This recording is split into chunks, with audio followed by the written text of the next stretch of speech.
Agradezco a todos mis hermanitos por sus oraciones, sobre todo por su presencia, por seguir compartiendo de la palabra, aprendiendo juntos. Estamos en esta serie de estudios Fundamentos y habíamos hablado la semana pasada acerca de el Día del Señor, ¿cierto? Y yo me preguntaba, ¿con qué tema podemos seguir si hablamos de la importancia del Día del Señor? Y hoy día vamos a comenzar a hablar acerca de la Cena del Señor. Fíjese muy bien que es importante, que necesitamos siempre orientación, porque esta es la frase que siempre tengo en mi mente. La iglesia del Señor se caracteriza en el día del Señor a tomar la cena del Señor. Note esas tres cosas que son importantes. La iglesia que le pertenece al Señor se caracteriza en el día que le pertenece al Señor en participar en la cena que le pertenece, que le pertenece al Señor. Entonces vamos a estar hablando un poquito acerca de esto en sucesivas clases. Creo que necesitamos buenos pilares, buenos fundamentos, así que tome su libretita de notas si la tiene, tome su Biblia allí a mano, porque vamos a estar mirando algunos pasajes y vamos a comenzar, por favor, allí en Lucas. Lucas capítulo 22. Allí vamos a comenzar la enseñanza del día de hoy. Lucas capítulo 22, versículo 14 al versículo 20. Allí se va a encontrar la primera lectura bíblica. Lucas capítulo 22, versículo 14 al 20. Dice la palabra: cuando era la hora, se sentó a la mesa y con él los apóstoles. Y les dijo: cuánto he deseado comer con vosotros esta Pascua antes que padezca, porque os digo que no la comeré más hasta que se cumpla en el reino de Dios. Y habiendo tomado la copa, dio gracias y dijo: tomad esto y repartidlo entre vosotros, porque os digo que no beberé más del fruto de la vid hasta que el reino de Dios venga. Y tomó el pan y dio gracias y lo partió y les dio diciendo: este es mi cuerpo que por vosotros es dado, haced esto en memoria de mí. De igual manera, después que hubo cenado, tomó la copa diciendo: esta copa es el nuevo pacto en mi sangre que por vosotros se derrama. Ok, aquí vamos a comenzar, mis queridos hermanitos, y lo primero que debemos observar cuando miramos este pasaje es su contexto y el trasfondo que rodea este pasaje, este mensaje. ¿Por qué? Porque si usted se fija muy bien, la cena del Señor fue instituida, fue mandada en la Pascua. Eso por lo menos lo miramos sobre todo en versículo 15, donde el mismo Jesús dice: cuánto he deseado con vosotros comer esta Pascua antes que padezca. E incluso para considerar el contexto, también podemos observar 22:1 del libro de Lucas. También dice: estaba cerca la fiesta de los panes sin levadura, que se llama, ¿qué se llama? La Pascua. No dice Lucas capítulo 22, versículo 1. Entonces, para que lo veamos bien, dice, y creo que lo mencionábamos la clase pasada, los judíos tenían de 7 a 8 fiestas solemnes. Una de ellas, la principal de ellas, estaba el Sabbat, y también otra muy importantísima era la Pascua. La Pascua se celebraba el primer mes. Ellos le llamaban en algunas traducciones Nisan o Abid, y en el 14, a la mitad del mes, en el 14 de Nisan, en el 14 de Nisan, entre las 2 tardes, dice, esa es la Pascua a Jehová. Y se recordaba la liberación. Por si acaso usted sabe lo que significa la palabra Pascua, para que lo sepa. La palabra Pascua significa pasar por encima, pasar por encima. Y la Pascua es cuando el ángel destructor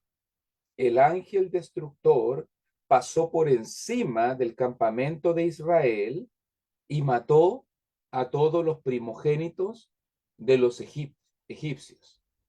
Y en ese momento, el faraón expulsó, en ese momento Dios liberó, Moisés guió al pueblo y salió de las garras de la esclavitud en tierra de Egipto. Y ese día se recordó, se acuerda que ellos tenían que matar un corderito, desangrarlo, poner la sangre en los dinteles de su puerta, y cuando ese ángel destructor iba a pasar por las casitas de los israelitas, en ese momento, al ver la sangre del cordero, iba a pasar por encima e iba a seguir hacia la siguiente. Así Dios libertó a Israel. Le estoy contando un poquito Éxodo 12, Levítico 23, y de esa manera Israel fue libertado y Dios le pidió que hiciera memoria perpetua de esta liberación en la celebración de la Pascua. Entonces los judíos, el 14 de Nisán, se reunían en la tarde a tomar una cena, como lo habían hecho miles de años antes en Egipto. Habían matado el corderito, habían puesto la sangre en los dinteles, tomaron también pan sin levadura, porque ese día salieron con premura y aprisa de Egipto. Tomaron hierbas amargas, que simbolizaba el sufrimiento de los 400 años de esclavitud, y también tomaron las copas de vino, que simbolizaba la alegría de la liberación. En medio de toda esta celebración, ellos también después le agregaron el cántico de salmos, los salmos Jalel, y ellos después le agregaron todo este ceremonial donde cada familia se reunía en su hogar para poder participar de la cena pascual y así recordar la liberación que Israel había tenido y cómo Dios los había rescatado de la esclavitud en Egipto. En esa celebración, en ese día, en ese día, en esa cena, el otro día me preguntaban cuándo. Por calendario nuestro diríamos un jueves en la noche. ¿Cuándo? Un jueves en la noche. En ese día, en el 14 de Nisán, Jesús, habiendo preparado todo con sus discípulos, dice allí, versículo 14, cuando era la hora, Lucas 22:14, se sentó a la mesa y con él los apóstoles. ¿A qué? Hay que decirlo, a participar de la Pascua. Jesús se sentó a participar de la Pascua. Recuerde que esa era la celebración en ese momento. Estaba allí el corderito, estaban allí las hierbas amargas, estaba allí el pan sin levadura, estaban allí las copas de vino, y comenzó la celebración de la Pascua. Y allí, mírelo muy bien, por favor, versículo 15, y allí reunido con sus discípulos, sentado a la mesa con ellos, les dijo, cuánto he deseado comer con vosotros esta Pascua antes que padezca. Y aquí ya viene el primer puntito que podemos enfatizar pensando en la cena del Señor. Nota bien la palabra deseo. Jesús deseaba, Jesús anhelaba profundamente. Esta palabra deseo es un deseo intenso, una pasión. Jesús deseaba comer la Pascua con sus discípulos. Lo anhelaba.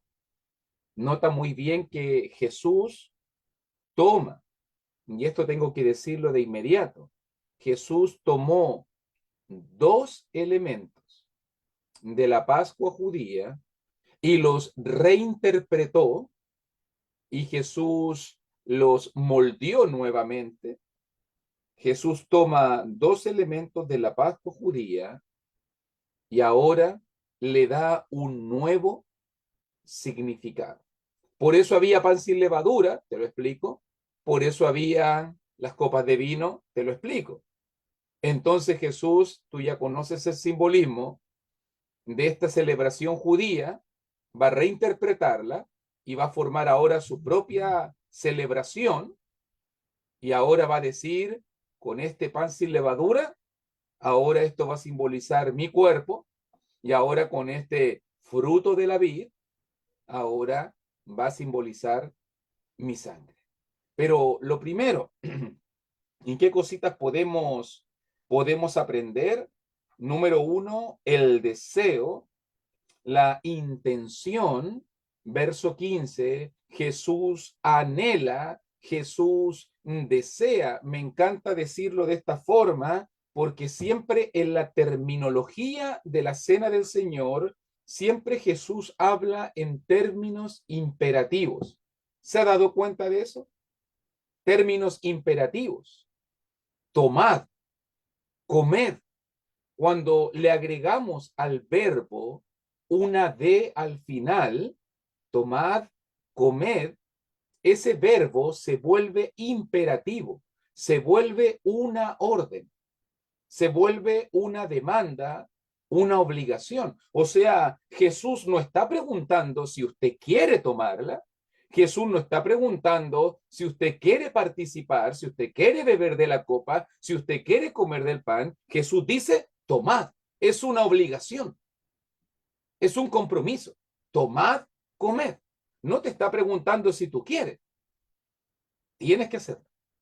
Yo tengo que hacerlo. Entonces ahí veo el deseo.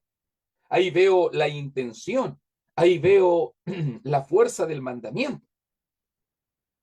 Es interesante que Jesús es el primero que desea la cena, y a veces la gente hoy en día en la iglesia del Señor no toma la cena, no toma la cena. Algunos van al culto y se restan de la cena. Algunos ni siquiera van a la reunión cristiana, dándole menos importancia a un mandamiento tan solemne. Imagínese Jesús mismo diciendo, yo lo deseo con todo mi corazón antes que padezca, y la gente hoy en día, no importa, sí, el otro domingo voy, el otro domingo participo, y el otro domingo, si es que tengo tiempo. Ve que a veces la gente me dice así, y hermano, ¿va a ir a la iglesia? Voy a ver, y yo quedo, voy a ver. Voy a ver cómo está mi ánimo, voy a ver cómo está el tiempo. Eh, Siempre yo digo el dicho, el ciego dijo voy a ver y nunca vio realmente. Y al final nos restamos, le damos poca importancia a algo tan trascendental. Segunda cosa que podemos aprender y puntualizar también en Lucas 22:16 ahora. Note muy bien, primera cosa, la importancia, la relevancia, la fuerza de este mandamiento. Jesús desea comer esta cena, así como deseó participar con los discípulos en la institución de la cena. Aquí en Lucas 22, también desea participar con nosotros. Ya lo voy a explicar por qué, porque fíjese muy bien ahora, va a decir versículo 16, porque os digo su explicación, porque no la comeré más, esta va a ser la última vez que voy a participar con ustedes, dice Jesús, hasta, ahí hay un límite, hasta que se cumpla en el reino de Dios. Note muy bien. También va a decir versículo 18, no beberé más del fruto de la vid hasta que el reino de Dios, ¿qué entendemos porque se cumple en el reino de Dios? Hasta que el reino de Dios venga. ¿Qué entendemos entonces, hermanito? ¿Qué es el reino de Dios? Entendemos aquí que el reino de Dios se está refiriendo a su iglesia. Entendemos que en la terminología de Mateo, de los evangelios sinópticos, el reino de Dios que viene, el reino de Dios, venga a tu reino, arrepentidos porque el reino de los cielos se ha acercado, predicaba Juan el Bautista, Jesús, los apóstoles. El reino de Dios, el reino de los cielos se refiere a la iglesia. Entonces Jesús dice, segunda cosa importante, la cena del Señor es un privilegio. Es un privilegio para aquellos que son parte del reino.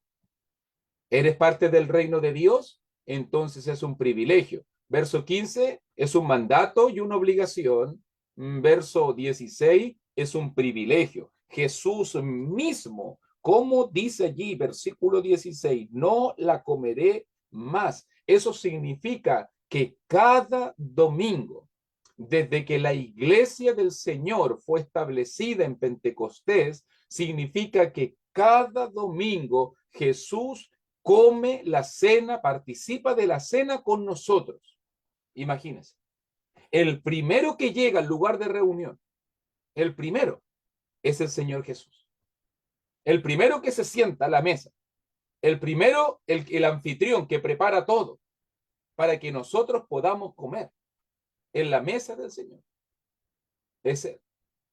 Entonces imagínense, Jesús es el primer participante. Jesús es el primero que llega y se sienta. La cena del Señor es un privilegio. Desde que el reino de Dios vino en el día de Pentecostés, de ahí en adelante, el Señor está presente, observando, mirando, viendo nuestros corazones, viendo nuestro respeto, dándole la importancia a este momento de vida. ¿Se fijan? Ahora, número 3. ¿Qué más podemos aprender del texto, hermanito? Número 1, la importancia, el deseo del mandamiento. Número 2, el privilegio. La cena del Señor es parte del reino, es parte de la iglesia, es ahora, en el pueblo de Dios. Número 3, y habiendo tomado la copa, recuerde que dije el ritual judío, por lo menos habían como 2 o 3 copas, o bueno, había muchas copas, pero habían varias copas porque en ese momento, en medio de la celebración pascual, se tomaba la copa de vino en alegría, en representación de la alegría, de la liberación de la esclavitud de Egipto. Así que habían varias copitas allí disponibles en este ritual, y Jesús tomó una de estas copas y dio gracias, y dio gracias. Y note bien, tercera cosa, la cena del Señor. La cena del Señor es una gratitud. No solamente vemos la fuerza del mandamiento, no solamente vemos el privilegio de la cena del Señor, también vemos en versículo 17 la gratitud. ¿Quiénes son los que deben tomar la cena, hermano? Los que estén agradecidos. Los que estén agradecidos de la salvación que han recibido. los que estén agradecidos de la sangre, del cuerpo del Señor, los que estén agradecidos de la obra redentora de nuestro Señor Jesucristo, habiendo dado gracias. La cena del Señor es un momento para dar gracias. Por eso hay algunas denominaciones, voy a decirlo así, algunas denominaciones que le llaman Eucaristía. ¿Usted sabe lo que significa la palabra Eucaristía? Gratitud. Eso significa la palabra Eucaristía. Entonces, algunos entendiendo esto, aunque no es la doctrina correcta, pero entendiendo el sentido, el simbolismo, le llaman gratitud, por si acaso, para que no se asuste, porque la cena del Señor es Eucaristía, es gratitud, o por lo menos eso es lo que debe haber dentro de nuestros corazones. Debe haber gratitud. Entonces, mira un poquito la secuencia. Están todos reunidos allí. Hay una mesa amplia. Hay corderito pascual ahí al medio, un corderito cocinado. Hay ahí las hierbas amargas. Están allí los panes ácimos sin levadura. Están allí las copitas de vino. Y en ese momento, Jesús toma una de esas copas. Voy a usar de símbolo mi mate, aunque mal el ejemplo, pero él toma una copita que tenía disponible y dice allí, versículo 17, tomad esto y note qué es lo que dice allí, repartidlo entre vosotros. Y usted dice, ¿por qué el hermano Luis está dando énfasis en esto?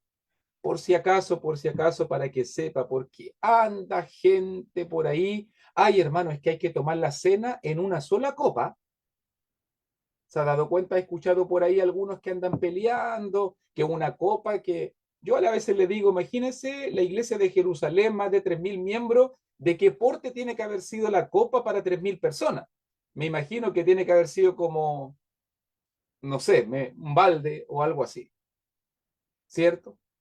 Pero dice repartidlo. ¿Sabe lo que significa la palabra repartirlo aquí? En griego es diamerizo. La palabra en griego, repartidlo entre vosotros. Fíjese que no se ha tomado la copa. Mire bien la secuencia. Jesús no está diciendo tomad la copa, beberla. Dice tómenla, tomen la copa. Tomó la copa y repartidla. O sea, Jesús repartió el contenido de la copa entre vosotros.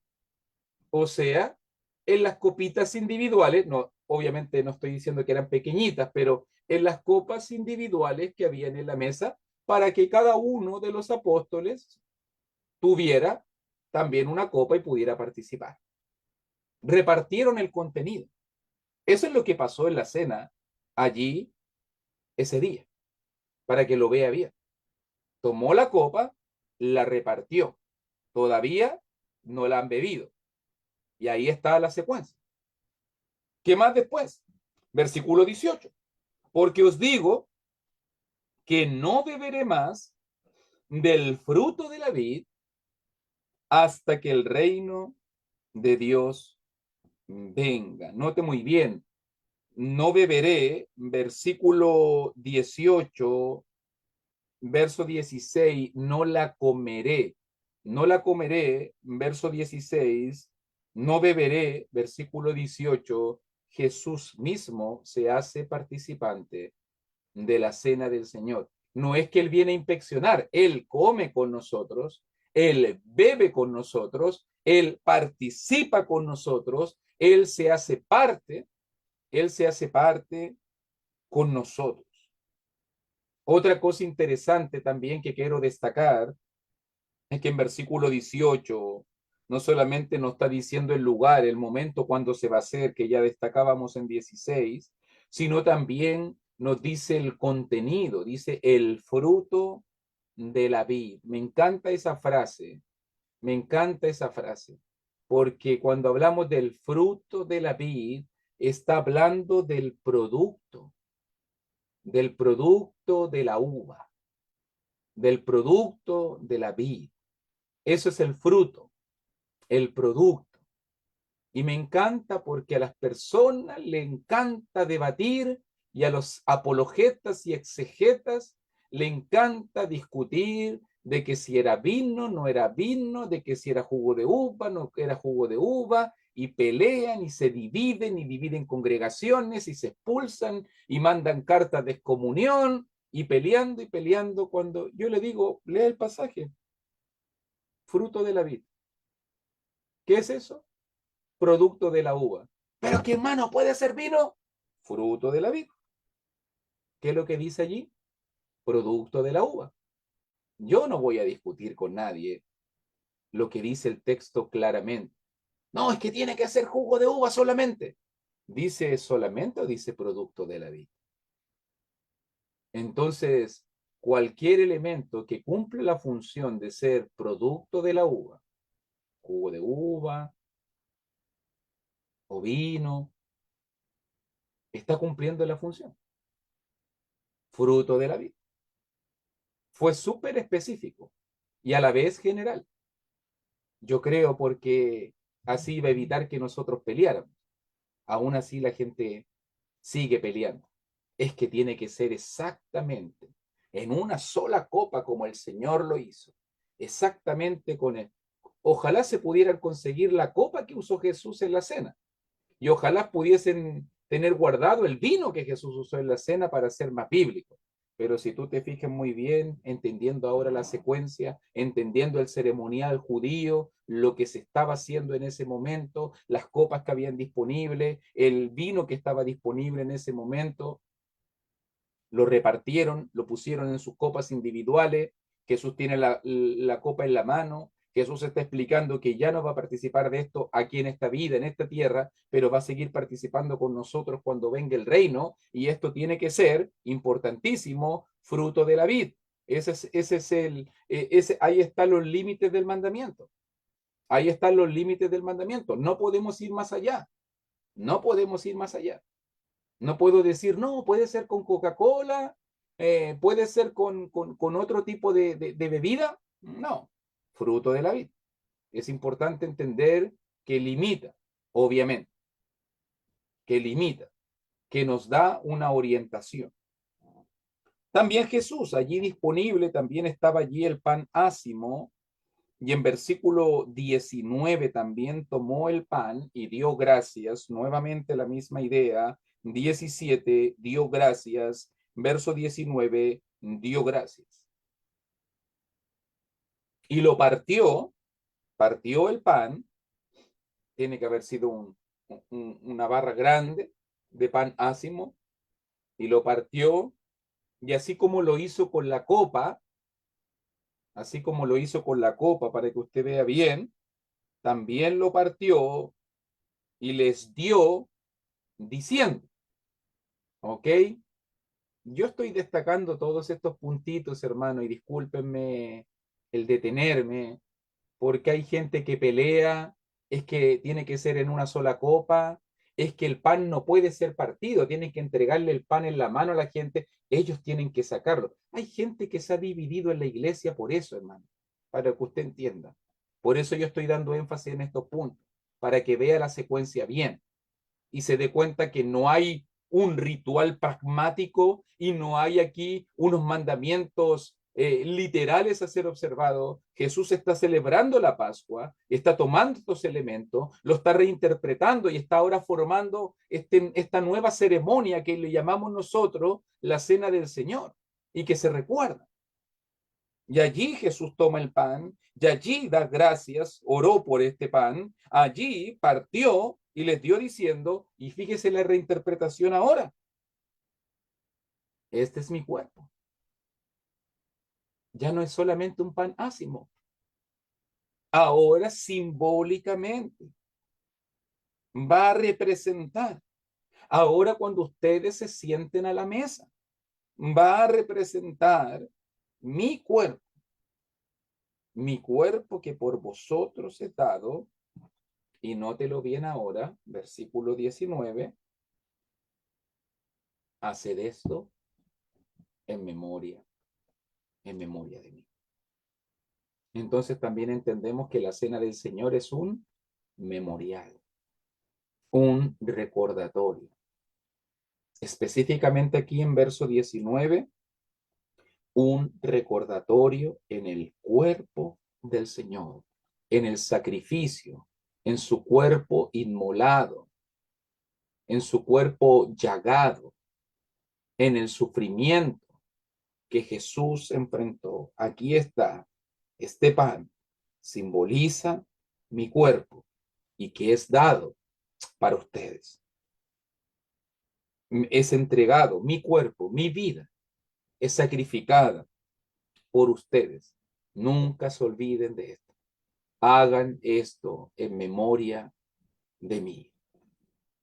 Siempre enfatizo cuando pienso en este punto, hermanito, realmente si hemos hecho memoria de Jesús, si realmente le hemos dado el valor, el significado y la importancia, realmente. La cena del Señor no es un ritual que debe hacerse sin sentido, sin corazón o solo por cumplir. Realmente Jesús quiere que nuestras mentes sean empapadas. Jesús quiere realmente que nuestros corazones estén llenos de su sacrificio. La cena del Señor no es solo un mandato, realmente es algo de corazón. Realmente deben participar aquellos que sienten en su corazón, que valoran en su corazón, que se han dado cuenta la obra maravillosa de Cristo. Todos aquellos que van a tomar del pan deben entender que el precio que se pagó para nosotros es un simple pedacito de pan, así lo decimos sin despreciarlo. Para ti y para mí es un simple pedacito de pan, pero a Jesús le costó la vida. Jesús fue destrozado, Jesús fue maltratado, su sacrificio fue humillado. Para ti y para mí es solamente comer un bocado. Para Jesús fue su muerte, fue su sacrificio.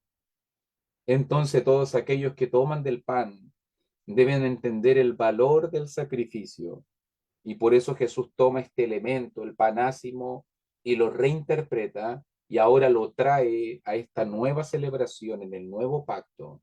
Y dice, cuando coman ustedes de este pan, entonces van a estar recordando mi cuerpo.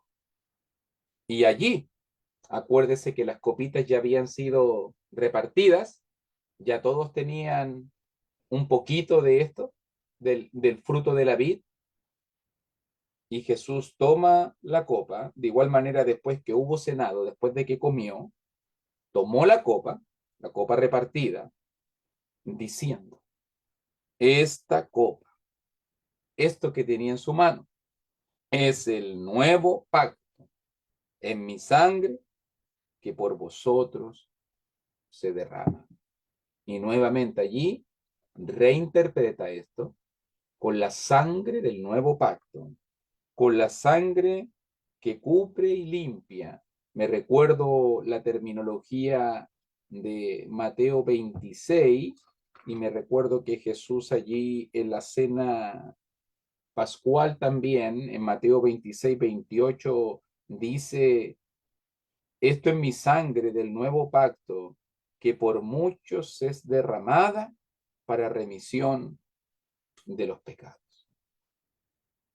Entonces recordamos a través del fruto de la vid, a través del producto de la uva, del jugo de uva, a través del vino, recordamos la sangre de Jesús que se derramó por cada uno de nosotros. Sangre que simboliza un nuevo acuerdo, un nuevo pacto, el nuevo acuerdo que Dios hizo con la humanidad. Aquí en la sangre de Jesús fue sellado un nuevo pacto y así nosotros fuimos hechos partícipes de este nuevo acuerdo. Y una de las responsabilidades de este nuevo acuerdo es participar de la cena de la cena del Señor. ¿Te das cuenta lo que sucedió?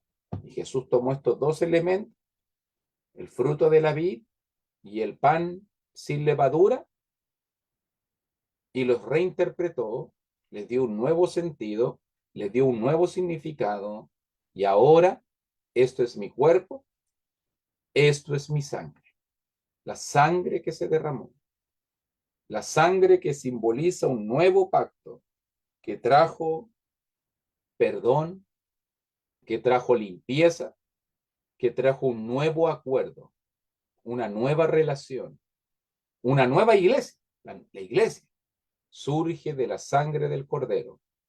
Y por eso que en la cena del Señor recordamos todos estos eventos maravillosos que han sido para beneficio de nuestras vidas.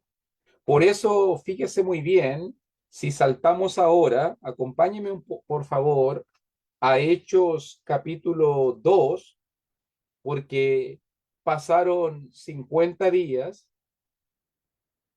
aproximadamente, pasaron 50 días, un poquito más, porque se contaba, recuerda, el Pentecostés desde el Sabbat que se recordaba la Pascua, 57 semanas y un día, un poquito más de 52 días, tal vez puede ser 52 días más o menos, entre uno y otro evento, y llegó el día de Pentecostés. Allí, como ya lo dijimos, fue derramado el Espíritu Santo. Allí los apóstoles fueron guiados a predicar la palabra en otras lenguas, en otros idiomas, y allí se convirtieron, pidieron la salvación, más de 3.000 personas o como 3.000 personas, y allí comenzó la iglesia, como habíamos visto en la clase pasada. Y nota muy bien que dentro de este momento de algarabía, de este momento maravilloso, glorioso, más de 3.000 almas alcanzadas para el Señor, la iglesia comenzando con poder, la iglesia incrementando con poder, y dice versículo 42, Hechos 2:42, y perseveraban en la doctrina de los apóstoles, en la comunión unos con otros, en el partimiento del pan y en las oraciones. Y la primera práctica, las primeras cosas, los primeros atisbos que vemos de la práctica doctrinal de la iglesia del Señor. La iglesia está recién empezando. Hechos 2. La iglesia tiene día 1, minuto 1, segundo 1. Estamos recién comenzando la obra. Y ya la iglesia se caracteriza, versículo 42, en ser perseverante. ¿En qué cosa? En el estudio bíblico, en el estar a los pies de los apóstoles para aprender, en perseverar en la comunión, en estar juntos y en el partimiento del pan. Entonces la iglesia en su formación, la iglesia del Señor en su comienzo, entendió de inmediato la importancia, la relevancia de la cena del Señor. Fue una práctica inmediatamente, habitual, importantísima, trascendental. Pasaron poquito más de 50 días y ya la iglesia había entendido, guiados por el Espíritu, obviamente, y por la enseñanza de los apóstoles, entendieron inmediatamente la importancia y la relevancia de la cena del Señor. La iglesia primitiva era perseverante en la práctica de la cena del Señor. Y el último punto que vamos a ver hoy en cuanto a este tema, porque sí quiero decirlo antes que nos despidamos, porque muchos se preguntan, ¿y cuándo? Ok, entendimos ya qué significa la cena o algo así. Ok, entendimos que es una práctica de la iglesia primitiva, pero ¿cuándo? ¿Cuándo es que debemos tomar la cena? Sobre todo porque hoy día vemos prácticas denominacionales. Algunos la practican una vez al mes, cada 2 meses, o una vez al año, y hay iglesias e iglesias y denominaciones y sectas que tienen distintos momentos y prácticas en cuanto a esto. Y muchos se confunden, me han hecho preguntas, hermano, ¿y cuándo se debe tomar la cena? En la iglesia que yo antes participaba, se hacía en tal y cual día, y se hacía esta práctica, esta ceremonia. Bueno, mejor dejar que la Biblia nos dé siempre las respuestas, y cuando nos preguntamos el cuándo, entonces lo que tenemos que hacer, hermanitos, es preguntarle a la iglesia, ¿y cuándo lo hacían ustedes? ¿Cierto? ¿Cuándo es que la iglesia primitiva se reunía a tomar la cena del Señor? Y si usted conoce la Biblia ya, yo sé que está tal vez ya sabiendo la cita que voy a dar, en el libro de Hechos, capítulo 20, mire por favor, para entender el cuándo, vimos la importancia, la institución de la cena, vimos la perseverancia en la cena, pero ¿cuándo? La regularidad, ¿cuándo la iglesia participaba en la cena? Y dice allí, Hechos 27, el primer día de la semana, Hechos 27, reunidos los discípulos para partir el pan. ¿Te das cuenta? ¿Cuál es el propósito de esta reunión? Partir el pan. Otra manera de decir partir el pan, lo que hizo Jesús en la cena, en la institución de la cena, recordar a través del cuerpo, del pan, su cuerpo, recordar a través del fruto de la vid, su sangre. La iglesia en Troas, fíjese muy bien, Hechos 2, la iglesia en Jerusalén, Hechos 20, ahora es Grecia el contexto. En Grecia, una iglesia gentil. No estamos hablando de los judíos en el día de Pentecostés, cuando se instituyó la iglesia en Jerusalén. Estoy hablando ahora en Troas. Han pasado varios años ya. Algunos dicen más de 20, 25 años, 27 años han pasado. Y la iglesia de Troas, como cada primer día de la semana, se reunía el primer día de la semana. ¿Para qué cosa? Para partir el pan, para adorar a Dios, para escuchar la palabra. Vemos y conocemos por el contexto la predicación que Pablo hizo, el evento que sucedió con el joven Eutico que murió, su resurrección, y todos los eventos que sucedieron allí en la iglesia en Troas. Incluso, mira por favor, versículo 6, solo quiero mostrar un puntito allí, Hechos 26, y nosotros, recuerde que Lucas estaba ya incluido en el relato, y nosotros, pasados los días de los panes sin levadura, por si acaso tengo que decirlo, porque algunos dicen, no, la cena tiene que tomarse una sola vez al año y tiene que tomarse los días de los panes sin levadura. Bueno, mire, ellos no tomaron la cena en el día de los panes sin levadura, por si acaso, para que lo vea clarito ahí, porque si hubiese sido ese una sola vez al año, tenían que haberla tomado en esa fecha, en la misma fecha que la tomó Jesús. Recuerde que la cena fue instituida en los panes sin levadura y no la tomó, sino, dice, navegamos de Filipos y en 5 días nos reunimos con ellos en Troas, donde nos quedamos 7 días, dice. Y ellos llegaron a Troas y esperaron 7 días. ¿Y para qué ellos esperaron 7 días? El verso 7 nos dice para qué. Ellos esperaron 7 días en Troas para reunirse con la iglesia y para tomar la cena del Señor. ¿Se da cuenta la importancia? ¿Se da cuenta la relevancia? Ellos esperaron 7 días en una ciudad solamente para que llegara el primer día de la semana y allí sentarse a la mesa y allí compartir con la iglesia del Señor y allí tomar la cena del Señor. Para que se dé cuenta. No es tomar la cena cualquier día. Eso es algo importante. Porque alguien hubiese dicho, bueno, tomémosla el lunes, tomémosla el martes, ¿qué vamos a esperar si vamos de viaje? Podemos tomarla en cualquier día. Cuidado, cuidado con esas interpretaciones. Pablo y el equipo misionero esperaron 7 días para tomar la cena. Si no hubiese sido tan importante el día y ellos van de viaje, la toman cualquier día. pero ellos esperaron el primer día de la semana, porque ese es el día en el cual la iglesia del Señor se reúne a tomar la cena del Señor. Y recuérdese, lo estudiamos la clase pasada. ¿Por qué el domingo es tan importante para los cristianos?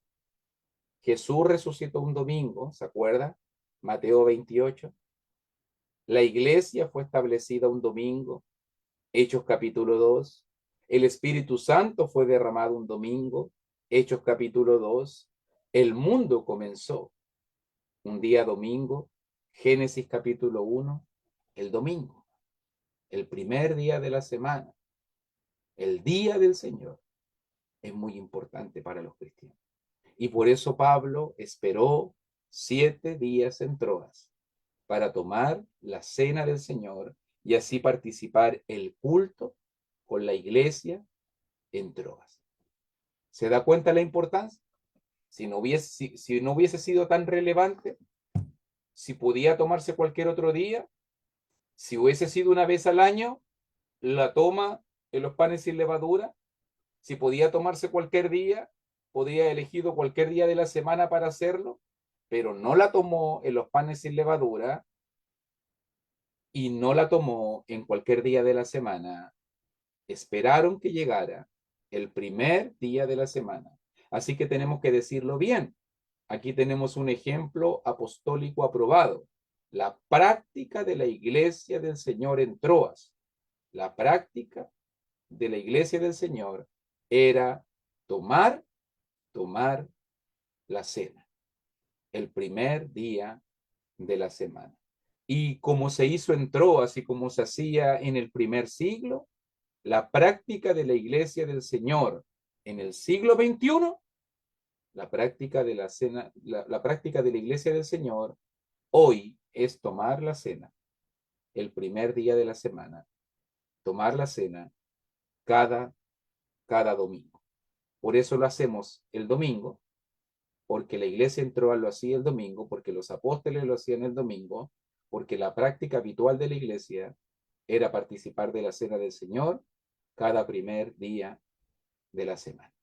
Ok, mis hermanitos, vamos a dejarlo hasta aquí en este día. El próximo lunes vamos a estar estudiando el pasaje de Primera de Corintios capítulo 11, sobre todo, para que se prepare, porque es un pasaje fundamental también entender Primera de Corintios capítulo 11 dentro de la práctica habitual de la cena del Señor. Pero hoy día hemos visto la institución de la cena, cuándo fue instituida, cómo fue instituida.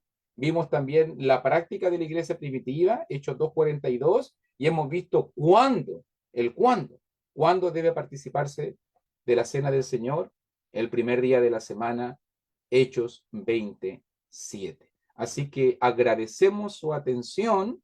Voy a dejar a mi hermanito Germán ya para